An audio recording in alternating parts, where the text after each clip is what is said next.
It truly was any given Sunday, NFL Week 3. Daniel Jones shines in his Giants debut. The Steelers fall to 0-3 despite dominating the 49ers. Seattle suffers a rare home loss, and in prime time, the Browns fall short. I'm going to break it down as you've entered the Sports Opinion Log here in LexAnderson World. I'm Lex Anderson, and if you're down with all things NFL and the bright lights of Thursday, Sunday, and Monday Night Football, subscribe to the channel and press the bell icon to stay notified for any and all upcoming future videos. Now, on to this video. Greetings, sports fans nationwide. Lex Anderson Sports Opinion Log here. NFL Week 3 to profit with the 1 o'clock games. The winless Bengals taking on the Bills. And guess what? The Bills are still undefeated. The Bengals are still winless. Final score on that one, 27-17, as Josh Allen led the comeback win. And Buffalo 3-0 since 2011. And for the third time in the last 26 years, upset game of the week. The Prophet called it the Lions over the Eagles, and it held true as the Lions win 27-24, highlighted by a 100-yard punt return by Jamal Agnew. Of course, Jets still winless, taking on the Patriots, who still are undefeated, of course, as the Patriots win 30-14 final score. Tom Terrific, 306 yards, 2 touchdowns, and of course, the guy who abandoned the Steelers, Le'Veon Bell, 18 carries, 35 yards. He's a bum. What a waste of money. All right, Raiders at the Vikings. Like I had said, Vikings good at home. Final score 34-14. Ravens at Chiefs. Of course, the Chiefs, the Golden State Warriors of the NFL, lit it up. Final score 33-28. Patrick Mahomes, 374 yards and 3 touchdowns. And people are saying things like Lamar Jackson coulda, shoulda, would have beaten them. No, folks, the Chiefs are just that goddamn dominant. Face it. Come on now. An NFL record, 25 straight games, averaging 25-plus points. You can't stop that. Not on defense. Your only chance is to outscore them. Falcons at Colts. As usual, the Falcons fail. Colts win 27-24 final score. They got dominated, which is why the Falcons' season is sinking. They are, please, get the Super Bowl thoughts out your head. These guys are a playoff fail if they can even get that far. And, of course, Broncos at the Packers. Joe Flacco throws another dud. Final score, Packers win 27-16. Dolphins still searching for their first win. Cowboys still undefeated. They started off slow, but the Cowboys get the victory. Final score, 31-6. Dak Prescott, will someone pay this guy? 2 touchdown passes to Amari Cooper. He runs for another. Ezekiel Elliott tearing up the field. 19 carries for 125 yards. So could someone tell me what's taking so long for Jerry Jones to pay Dak Prescott? Come on now, Jerry. What's taking so damn long? All right, and here we go. Giants, Buccaneers. Ida Prophet was going with the Buccaneers, who had an 18-point lead.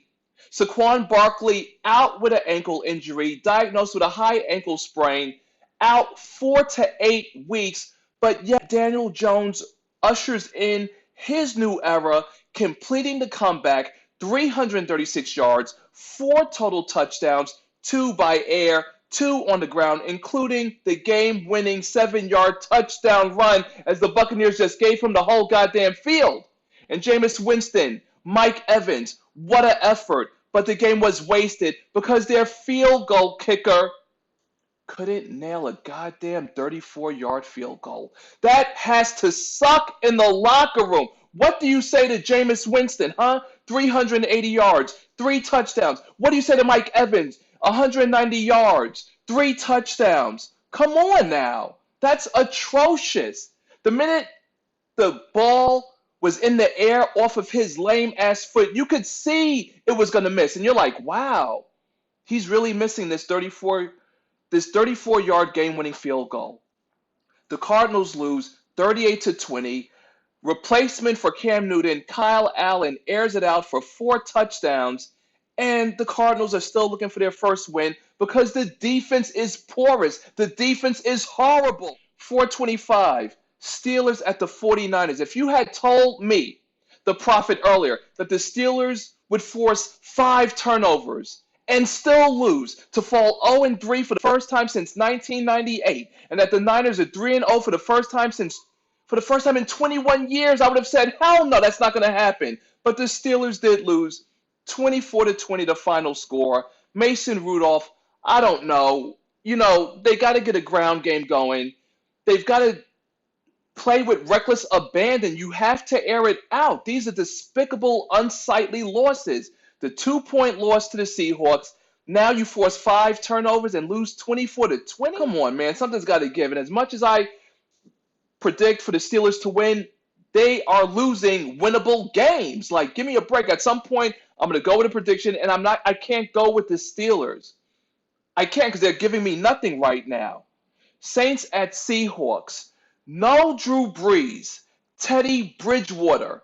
Seahawks never lost a game in September in Seattle. And what happens? Teddy Bridgewater goes out there and they get the victory. Final score 33-27.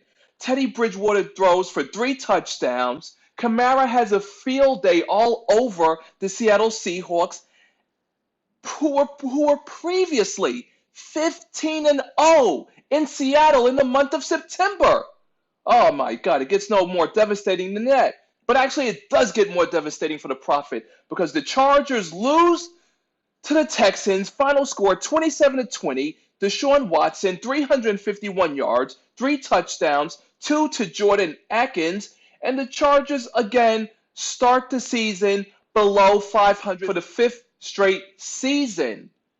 And of course, the reason why, a lot of drops in the 4th quarter. And now we go on to the Sunday night game, where I had picked the Rams to win, which they did. Final score 20-13, but I have to admit, first primetime game in Cleveland, Sunday Night Football in 11 years. I was really at one point hoping that the Browns would have pulled it off, but of course their puzzle piece secondary, but they had experienced players. But unfortunately, a last-minute goal line stand, Baker Mayfield, 4 chances from the 4-yard line, and they just came up empty-handed. The 4th and final throw was intercepted.